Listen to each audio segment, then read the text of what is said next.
তোমার মা। আবার প্রশ্ন করা হলো কালা সুম্মা মান, তারপরে কে? রাসূল বললেন কালা উম্মুকা, তোমার মা। আবার প্রশ্ন করা হলো কালা সুম্মা মান, তারপরে কে? রাসূল বললেন কালা উম্মুকা, তোমার মা। আবার প্রশ্ন করা হলো কালা সুম্মা মান, তারপরে কে? রাসূল বললেন কালা আবুকা, তোমার বাবা। জোরে জোরে কন্যা সুবহানাল্লাহ। তিনবার বললেন মায়ের কথা। কার কথা? তিনবার বললেন মায়ের কথা। ও বন্ধু, একবার বললেন বাবার কথা। বাবার কথা একবার বললে কি হয়েছে? একবার বললেও বাবার মান কমে যায়নি। যেই সন্তানের উপর বাবা সন্তুষ্ট, সেই সন্তানের উপর আল্লাহ সন্তুষ্ট। যেই সন্তানের উপর বাবা বাধ্য, সেই সন্তানকে আমার আল্লাহ অবাধ্য বান্দা হিসেবে ঘোষণা দিয়ে রেখেছে। জোরে জোরে বলেন না নাউজুবিল্লাহ। বন্ধুরে আমার, অত্যন্ত গুরুত্বপূর্ণ জায়গা। বন্ধুরে আমার, এটা অত্যন্ত গুরুত্বপূর্ণ জায়গা। আল্লাহ রাসূল বলে দিয়েছেন মা বাবার কলিজায় আগুন দেওয়া হারাম। তার মানে মা বাবাকে কষ্ট দেওয়া হারাম, মা বাবাকে ভালোবাসা ফরজ। কি বুঝলেন? কি বুঝলেন? ফরজ কখন হয়? কথা বুঝতে পেরেছেন? ফরজ কখন হয় খেয়াল করেন। এখন আমরা তো বিয়ের পরে মাকে দাসী বানাই। বউ কথা বললে সব বিশ্বাস করি, কিন্তু মা বলে আপনি মিশা কথা বলেন। নাউজুবিল্লাহ বলেন না কেন? আছে না সন্তানেরও? আরো জোরে বলেন। পৃথিবীতে সবার শত্রুতা থাকলেও মা বাবার শত্রুতা থাকে না সন্তানের সাথে। মা বাবা যদিও মুখ দিয়ে রাগে সন্তানের সাথে কথা বলে, কিন্তু পরে তার হৃদয়টাই সবার আগে কাঁদে। কথা বলেন না কেন? আমার বন্ধু, ওই যে বাবার কথা বললাম, আমি তোমাদেরকে বলে দিতে চাই যুবক, আমার রাসূলের কাছে একজন চলে গেলেন। ইয়া রাসূলুল্লাহ, ইয়া হাবিবাল্লাহ, নবী গো, ও প্রাণের নবী। খেয়াল করো যুবক, খেয়াল করো। বাবা যদি টাকা চায়, বাবাকে বলে দাও নাই, কিন্তু শাশুড়ি চাইলে সবার আগে বের হয়ে যাও। ঠিক কিনা বলেন? পৃথিবীর কোন আলেম এই পর্যন্ত আমি শুনতে পারি নাই পৃথিবীর কোন আলেম বলেছে ও বন্ধু, শ্বশুর শাশুড়ির পায়ের নিচে জামাইয়ের জান্নাত। জীবনে কেউ বলেছে এই কথা? আরো জোরে বলেন। এই কথা কি কেউ বলেছে? শ্বশুর শাশুড়ির পায়ের নিচে কখনোই জামাইয়ের জান্নাত নাই। ঠিক কিনা বলেন? আমার দিকে করেন, আমি কিন্তু হাসি ঠাট্টা করছি না। শ্বশুর শাশুড়ির পায়ের নিচে জামাইয়ের কি নাই? আমি আপনাদেরকে ঠাট্টা করছি না। এখন অনেকে মনে মনে ভাবতেন হুজুর, শ্বশুর শাশুড়ি হওয়া কি অপরাধ? না না না, আমিও তো শ্বশুর হয়ে গেছি। কথা বলেন না কেন? কয়দিন আগে নভেম্বরের 10 তারিখে আমার নাতনি এসেছে দুনিয়ায়। মাথা কর না কেন? আরো জোরে। আমিও তো শ্বশুর হয়ে গেছি। শ্বশুর শাশুড়ির মন খারাপ করার কোনো কারণ নেই, কারণ দিন শেষে আমিও কারো না কারো মা বাবা। ঠিক কিনা বলে? শ্বশুর শাশুড়ির মন খারাপ করার কারণ নেই। যুবক, তোমাদেরকে বাঁচাতে এসেছি আমি, এই জন্য করেছি। আল্লাহ বলেছেন তুমিও জাহান্নাম থেকে বাঁচো, তোমার পরিবারকেও জাহান্নাম থেকে বাঁচাও। আল্লাহ রাব্বুল আলামিন মা বাবার মর্যাদা, আল্লাহর গোলামির পরে আল্লাহ বলেছে আমার সাথে কাউকে শরীক করিও না, আর মা বাবার কলিজায় আগুন দিও না। কথা কি বুঝে নিলেন? এটা অত্যন্ত গুরুত্বপূর্ণ জায়গা। যুবক রে, তোমার জীবনে যদি পাহাড় পরিমাণ হজ করো, পাহাড় পরিমাণ নামাজ পড়ো, পাহাড় পরিমাণ যদি দান সদকা করো, আর মা যদি চোখের অশ্রু দিয়ে, বাবা যদি কলিজার ও বন্ধু ক্রন্দন দিয়ে, চোখের অশ্রু দিয়ে একখানা ছোট্ট লিখি চিঠি লিখে মালিকের কাছে দরখাস্ত করে দেয়, এই পৃথিবীর কেউ তোমাকে সুখী করতে পারবে না। ঠিক কিনা বলে? বাবা মার গুরুত্ব, বাবার গুরুত্ব বোঝানোর জন্য বলছি। একজন গিয়ে বলতেছে ইয়া রাসূলুল্লাহ, ইয়া হাবিবাল্লাহ, নবী গো, ও প্রাণের নবী, ইয়া রাসূলুল্লাহ, আমার বাবা আমার উপার্জিত অর্থ নিজের মতো করে খরচ করতে চায়। প্রশ্নটা বোঝেন। নবীকে গিয়ে প্রশ্ন করলো, নবী গো, আমার বাবা আমার টাকা ওনার নিজের মতো করে খরচ করতে চায়, ইয়া রাসূলুল্লাহ। এবার আমার নবীজি কি বলে দিলেন? আমার নবীজি বললেন শুধু তোমার উপার্জিত অর্থ নয়, শুধু তোমার উপার্জিত অর্থ নয়, তুমি নিজেও তোমার বাবার সম্পদ। মাগো, সবাই তো খুশি। তুমি জানতে পাইছো, জানতে গেছো কি আমার আব্বা আমার টিয়া নিজের মতো করে খরচ করে, তুমি গেছো মনে করছো রাসূলের কাছ থেকে বাবা মার এগেইনস্টে কোনো তথ্য পাবে না। রাসূল বলেছেন শুধু তোমার সম্পদ নয়, তুমিও তোমার বাবার সম্পদ। শুধু তোমার টাকা না, তোমার বাবা তোমাকেও যেমনি চাই এমনি ইউজ করবে, তুমি না করতে পারবে না। কারণ তুমি তো আসমান থেকে সরাসরি জমিনে আসো নাই। কথা বলেন না কেন? কত মা সন্তান জন্ম দিতে পৃথিবী থেকে বিদায় হয়েছে, তাই কি চায় না? কথা বলেন না? আছে না ইতিহাস? কত বাবা শুধু সন্তানের ভবিষ্যতের চিন্তা করে। আরো বেশ কয়েকদিন আগে দেখছিলাম একটা বাবা সাইকেল নিয়ে ছেলের ভার্সিটিতে যাচ্ছে, মনে হয় রাজশাহী না কোত্থেকে জানি ঢাকা যাচ্ছে। দেখছিলেন না ভিডিওটা? আমি অবাক হয়ে গেলাম, এটার নামই বাবা। কিন্তু সন্তান যখন বাবার চাইতে একটু ধনী শ্বশুর পায়, তখন কিন্তু আর বাবার কদর এটা ধ্বংস হয়ে গেছে। কি হয়ে গেছে? আরো ধরে যারা শ্বশুর বাড়ির লোকে ভালো সম্পর্ক, বউরে দুইটা কিল দিবেন ভালো করি। কিল দিয়ে সাইয়া কয়েন যে আম্মা আপনার মাইয়ার আজকে কিল দিয়ে দুইটা আইছি, দেখবেন দাও কি মুরগির গলায় যায় না আপনার গলায় আইছি। কথা বল না কেন? কিন্তু মাকে আপনি যতই কষ্ট দেন, একটু পরে মা বলে ডাকবে, দেখবেন আঁচল পেতে আঁচল তলে ঠাই দিয়ে দিন। কথা বলেন না কেন? শুধু মা তোমার কথা মনে হয়, কতদিন দেখি না তোমার, ভুলে কি গেছো আমার, ভুলে কি গেছো আমার। আমার ভুবন জুড়ে শুধু দুঃখ যারা, কে আর পড়াবে আমার সুখের সে মালা। আমার ভুবন জুড়ে শুধু দুঃখ যারা, কে আর পড়াবে আমার সুখের সে মালা। কবরে কে দেবে আর কাজলের টিপ, তুমি জেনে ধরায়, শয়নে স্বপনে শুধু মা তোমার কথা মনে হয়। মারহাবা বলেন না? আমি কি ভুল বললাম কথাটা? শ্বশুর বাড়ির সাথে সম্পর্ক, বউর সাথে সম্পর্ক নষ্ট করেন। শুধু শ্বশুর বাড়ি না, শ্বশুরের যত আত্মীয় স্বজন আছে সবাই চাইবে গুলি করে দিতে। কথা বলেন না কেন? পৃথিবীতে একটা প্রেম কিয়ামত পর্যন্ত নিঃশর্ত থাকবে, একমাত্র প্রেম, সেটা হলো বাবা মার সন্তানের প্রতি। কথা বলেন না কেন? সন্তানকে যদি মা একটু রাগ করে কথা বলে, সন্তান আর মায়ের চেহারার দিকে তাকায় না। কিন্তু মা যদি সন্তানকে রাগ করে কথা বলে, সন্তানটা রাগ হয়ে থাকে, মা অপেক্ষায় থাকে আমার ছেলে আমাকে কখন মা বলে ডাকবে। কথা বলেন না কেন? এই এই এই ফিলিংসটা আমাদের মধ্যে না আসার কারণ, এই থিঙ্কিং আমাদের মধ্যে না আসার একটা মাত্র কারণ, আমরা তো শিখি নাই মা বাবা যে কি জিনিস, শিখি নাই। আমরা তো আলেমদের সাথে প্রেম করি না, প্রেম করি যারা ওই যে হোটেলে নিয়ে খাওয়াইতে পারবো ওর সাথে। কথা বলেন না কেন? কিন্তু হে তো হোটেলে নিয়ে তোমাকে আজকে খাওয়াইবে, কালকে তোমাকে বলবো বন্ধু আমারে খাওয়াইতি না, তুমি যদি না খাওয়া তৃতীয় দিন তোমাকে খোঁটা দিবে। কথা বলেন? কিন্তু সারা জীবন মা তোমাকে কত কষ্ট করেছে, বাবা কত কষ্ট করে তোমাকে লালন পালন করেছে, তুমি যদি না খাওয়াও বাবার কোনো অভিযোগ থাকবে না, কিন্তু কষ্ট দিও না। কথা বলেন না? ঠিক না ঠিক? বন্ধুরে আবার আমি আপনাদেরকে বলে দিতে চাই, মায়ের চেহারার দিকে মায়ার নজরে তাকাবেন, হজের সওয়াব মিলে যাবে। নবী নবী গো, দৈনিক যদি 100 বার তাকাই গো, নবী বললেন পাগল রে 100 হজের সওয়াব তোর আমলনামায়। বন্ধু মা যে কত মধুরে, বন্ধু তোমরা বুঝো না মা যে কত মধুর। পৃথিবীর সবচেয়ে সুখের আঁচল হলো মায়ের আঁচল, যে আঁচলে দুঃখের কোনো সম্ভাবনা নাই। ঠিক কিনা বলেন?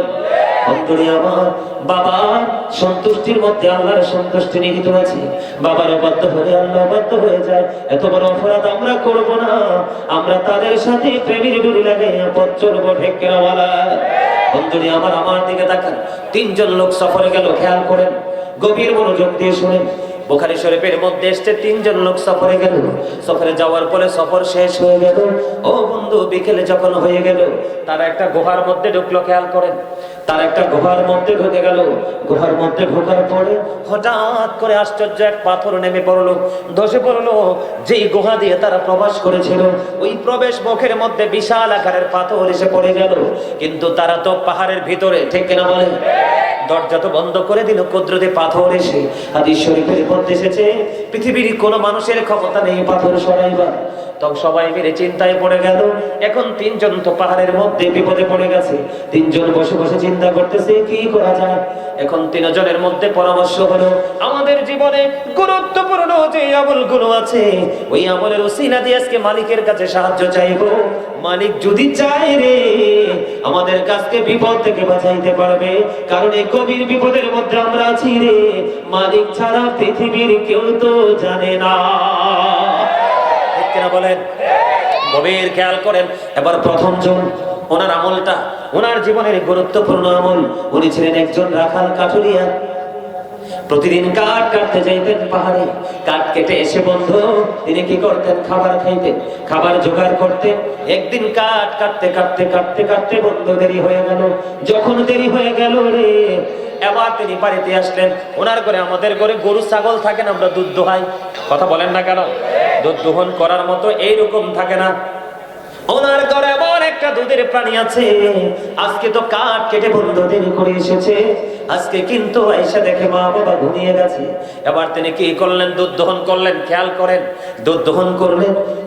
দুধ দহন করার পরে ওনার সন্তান ডেকে ডেকে বলে, বাবা বাবা গো, একটুখানি দুধ দাও না, আমরা একটু দুধ পান করবো। বন্ধু, বাবা যখন ওই রাখাল ছেলে আজকে পাহাড়ের মধ্যে বিপদে পড়ে আছে, পৃথিবীর কেউ জানে না। বন্ধুরি আমার, ওই বাবা একটা ডাক দিয়ে বলল, না না না, আমি তোমাকে দুধ দিতে পারবো না। কেন দিতে পারবা না? যতক্ষণ না আমি আমার মা বাবাকে খাওয়াইতে না পারবো। আর বন্ধু, এখনকার ছেলেরা মা দেখে ফেলবে, বাবা দেখে ফেলবে, এই জন্য পিছন দিয়ে বউয়ের হাতে পাস করে। কথা বলেন না কেন? এই জন্য আপনাদেরকে বলি, বাস্তব কথা বলবেন, আমাকে খুশি করার জন্য কিছু বলবেন না। আপনারা বলেন, এই যুগের কয়টা সন্তান প্রতিষ্ঠিত হইতে পারে? যোগ্য দক্ষ কয়টা সন্তান হতে পারে? পারে না, পারে না। কারণ আল্লাহর গজব ম্যাক্সিমাম সন্তানের উপর পড়ে শুধু মা বাবারই আল্লাহ কইয়া ডাকের কারণে। কথা বলেন না কেন? আরো জোরে বলেন। বন্ধুরে আমার, খেয়াল করেন, ওই ব্যক্তিটা কি করলেন? তিনি আজকে বিপদে পড়ে আছে। তিনি বাচ্চাকে দুধ দিলেন না। তিনি বাচ্চাটাকে দুধ না দিয়ে এবার তিনি কি করলেন? বন্ধু দুধের পাত্র নিয়ে দাঁড়ায় আছে মায়ের রুমের দরজায়। সারাটা রাত বন্ধু পার হয়ে গেল। ফজরের আজানের যখন সময় হয়ে গেল রে, এবার মা বাবা এসেছে, উঠেছে নামাজ পড়ার জন্য। বন্ধুরি আমার, নিজের ওরসের সন্তান চাইলেন, দুধ দিলেন না। নিজের ওরসের সন্তান দুধ চাইলেন, দুধ দিলেন না। মা বাবার যখন নামাজ পড়ার সময় হলো, জাগ্রত হলো, এবার মা বাবাকে তিনি আগে দুধ খাওয়ালেন, তারপরে তিনি তার সন্তানকে খাওয়ালেন। আজকে এই সন্তানটা বিপদে পড়ে আছে, পৃথিবীর কেউ জানে না। আল্লাহর কাছে দরখাস্ত করে দিলেন, মালিক মালিক, ওই দিনের ওই আমল যদি তোমার দরবারে কবুল হয়ে থাকে রে মালিক, আমি ওই দিন যে মা বাবার সাথে আচরণ করেছিলাম, মিষ্টি ব্যবহার করেছিলাম, এটা শুধুমাত্র তোমাকে পাওয়ার জন্য, তোমাকে খুশি করার জন্য। ওই দিনের আমল যদি তোমার কাছে ভালো লাগে গো, আজকের এই বিপদ থেকে আমাকে বাঁচাও। এবার কি করলেন বন্ধু? তোরার যখন দোয়া করা শেষ হয়ে গেল, এবার চাইয়া দেখে, ও বন্ধু, আল্লাহর কুদরতে অটই পাথরটা একটুখানি সরে গেছে। সুবহানাল্লাহ বলেন না। বাকি দুইজনের কথা বলবো নাকি শেষ করে দিব? একটু বলার দরকার আছে। এবার দ্বিতীয় জন বন্ধু কেমন চরিত্রে ছিলেন? আমার দিকে ছিলেন। দ্বিতীয় জন তার একজন বোনকে সে ভালোবাসত, কিন্তু মেয়েটা ছিল, মেয়েটাকে সে অনেকবার কাছে পেতে চাইছে। যুবক, মেয়েটাকে বারবার সে কাছে চেয়েছে, কিন্তু মেয়েটাকে কোনোভাবেই রাজি করতে পারে না। যখন একটা সময় দুর্ভিক্ষ দেখা দিল, ও বন্ধু, তৎকালীন সময় অবস্থা খারাপ হয়ে গেল। ওই মেয়েটাকে সে নির্যাতে পাইল, 200 দিরহাম দিল। যুবক শোনো, 200 দিরহাম কত দিরহাম? মেয়েটাকে 200 দিরহাম দিলেন।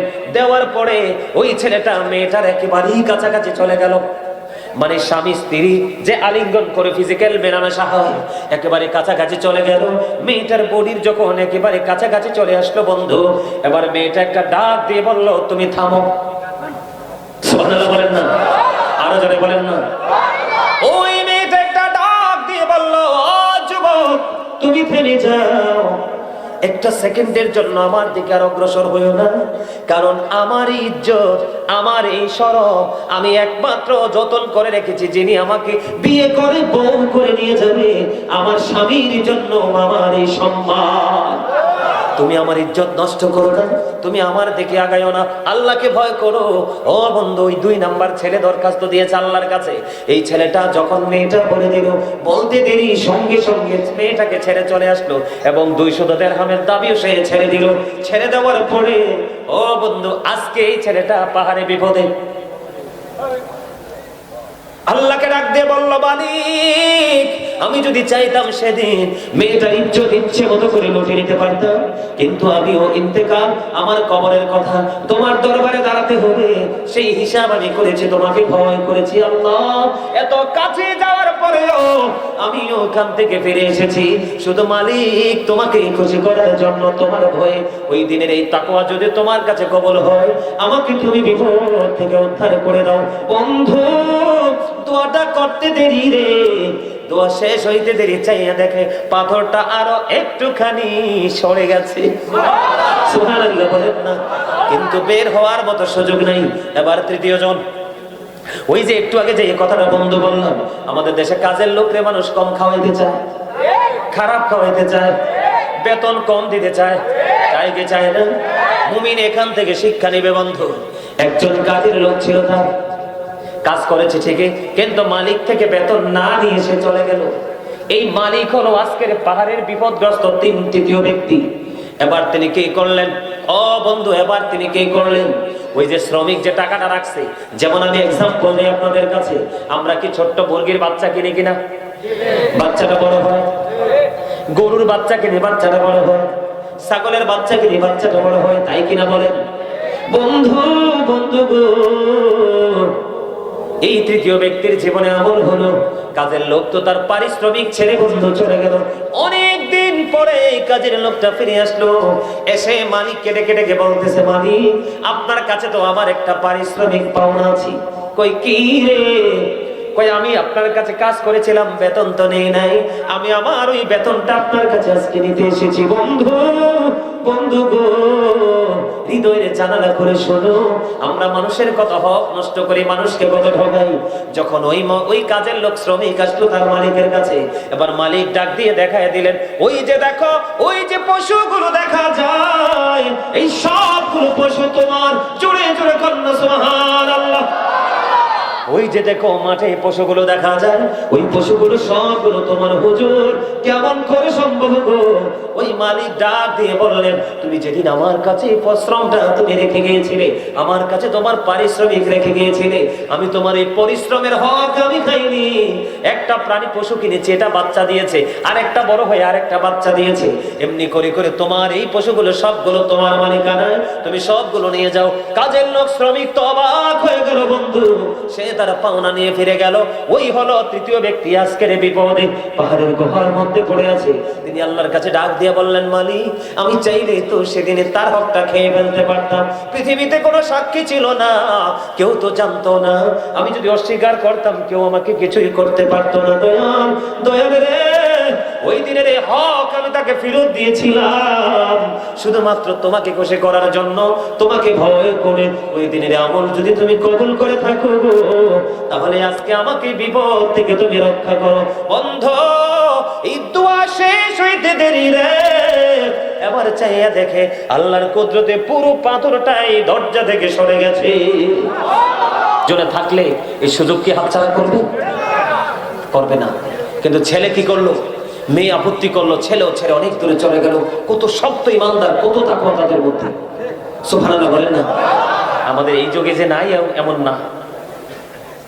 গত কয়েকদিন আগে আমি একটা প্রোগ্রামে গেছিলাম, তার আসছে আমেরিকা থেকে। কোথেকে? আমেরিকা থেকে। বাংলাদেশে বিয়ে হয়েছে, বিয়েতে আমি গেছি, অনুষ্ঠানে আমি গেছি। ছেলেটা আমেরিকা থেকে আসছে, ডাক্তার। বিশ্বাস করেন, আমার সাথে যে আসছে, কথা বলছে, মুসাফা করছে, মনে হয় যে তার পুরো অঙ্গতে লজ্জা। এত নরম, এত সফট। মারহাবা বলেন না। আমাদের বাংলাদেশে, আমাদের সমাজে যে আল্লাহওয়ালা যুবক নাই, বিষয় কিন্তু এমন না। আছে, আছে, আমাদের মধ্যেও আছে। সে আল্লাহ রাসূলের জন্য পাগলের মতো ছুটছে, কিন্তু এটা পৃথিবীর কেউ বোঝে না। আর এখনকার মানুষ তো আল্লাহওয়ালা মানুষের দিকে ফোকাস নাই, তো ফোকাস তো হচ্ছে ক্যারেক্টারলেস পারসনদের দিকে। কথা বলেন না কেন? আমার দিকে তাকানো বন্ধু। মা বাবার ইজ্জত কত, মর্যাদা কত বোঝানোর চেষ্টা করছি আপনাদেরকে। এক ব্যক্তি একটি মা অসুস্থ ছিল, মার খানায় কাবা তাওয়াফ করার ইচ্ছা থাকে। 1 বছর 2 বছর নয়, 7 বছর পর্যন্ত বন্ধু মাকে কাঁধে করে খানায় কাবা তাওয়াফ করিয়েছে। কত বছর? আরো জোরে বলেন, কত বছর? 7 বছর মাকে বন্ধু খানায় কাবা তাওয়াফ করিয়েছে। 7 বছর পরে তিনি প্রশ্ন করলেন, আমি তো আমার মাকে 7 বছর কাঁধে করে ঘুরিয়েছি, আপনি বলে দেন আমার মায়ের দুধের ঋণ শোধ হইছে নি? এবার বন্ধু ওনার কাছে উত্তর চলে আসলো, না না, তোমার দুধের ঋণ শোধ হয় নাই। তুমি যদি 50,000 বছর যদি তুমি হায়াত পাও, তুমি যদি 50,000 বছর হায়াত পাও রে, মাকে যদি তুমি এমনি ভাবে কাঁধে করে চড়াও, তাহলে একটি রজনীতে মায়ের স্তন চেপে ধরে যে দুধ পান করেছিলে তুমি, একটি রাত্রে দুধ পানের ঋণ শোধ হবে না। আর 7 বছর মাকে চড়িয়ে দুধের ঋণ মুক্ত হতে চাও? জোরে জোরে করুন সুবহানাল্লাহ। আরো জোরে বলেন না সুবহানাল্লাহ। কত বছর? 7 বছর বন্ধু। এই জন্য আমি আপনাদেরকে বলে দিতে চাই, সর্বশেষ একটা হাদিসের অংশ বিশেষ বলে আমি শেষ করে দিব। আমি পরে আরেকটা সাবজেক্টের দিকে ঢুকে যাব। আমার দিকে তাকান। জুরাইজ নামে একজন আল্লাহওয়ালা ছিলেন, হাদিস শরীফের মধ্যে এসেছে। আমার দিকে তাকান। সেই যুবকটা লোকালয়ে বন্ধু আমল করতেন না, লোকালয়ে ইবাদত করতেন না, লোকালয় থেকে অনেক দূরে গিয়ে ইবাদত করতেন হুজরা বানাইয়া। এই জুরাইজ একদিন তার হুজরার মধ্যে নামাজরত অবস্থায় হুজরার বাহির থেকে এসে আমার দেখতেছে, বাবা বাবা গো, আমি মা এসেছি, দেখা করবো। কিন্তু ছেলে তো নামাজের নিয়ত বেঁধে ফেলেছে। খেয়াল করেন মা কি জিনিস। আপনি যদি নামাজ না পড়েন, আমি কিন্তু আপনাকে নামাজ পড়ার জন্য নিরুৎসাহিত করতেছি না, কিন্তু কোন কারণে আপনি নামাজ পড়লেন না, পড়তে পারেন না, আল্লাহ চাইলে আপনাকে মাফ করে দিতে পারে। কিন্তু আমি বলছি না যে নামাজ পড়া লাগবে না, আমি বলছি কারণ আমার মালিক যদি চায় আপনাকে বন্ধু ক্ষমা করে দিতে পারে। কিন্তু মা বাবার অশ্রু ভেজা চিঠি, এই জবাব আল্লাহ না নিয়ে ছাড়বে না, তার ঠিকানা হয়ে যাবে বন্ধু জাহান্নাম। খেয়াল করেন মা কেমন মধুর। ছেলেটা নামাজ পড়তেছে, এই সময় মা এসে ডাকতেছে, বাবা জুরিজ, জুরিজ রে, আমি মা এসেছি তোমার সাথে একটুখানি দেখা করব। কিন্তু জুরিজ তো নামাজে দাঁড়িয়ে গেল, আল্লাহর কাছে বলতেছে, মালিক গো, আমি তো নামাজ পড়তেছি, নামাজ পড়বো নাকি মায়ের ডাকে সাড়া দিব? কিন্তু ছেলেটা মায়ের দিকে সাড়া দিলেন না, নামাজে চালিয়ে গেলেন। নামাজ শেষ করার পরে হুজরার বাইরে এসে দেখলেন তার মা কাছে নাই, মা চলে গেছে। মা আজকে চলে গেল একদিন বন্ধু, দ্বিতীয় দিন আবার এমন সময় মা এসেছে। আজকেও ছেলেটা নামাজরত অবস্থায়, হুজরার মতো ইবাদতরত অবস্থায়, তাও কি নামাজ। মা ডাকতেছে, বাবা গো, আমি এসেছি তোমার সাথে দেখা করব। কিন্তু আজকেও ছেলেটা দেখা করলো না। বন্ধু বাইরে আসলেন, বাইরে এসে দেখে আজকেও মা নাই। 2 দিন চলে গেল, ঠিক তৃতীয় দিন বন্ধু আবার মা দুঃখিনী চলে আসলো রে। আজকেও ছেলেটা নামাজরত অবস্থায়। বন্ধু হাদিস শরীফের মধ্য থেকে কালেক্ট করা বন্ধু, আজকেও নামাজ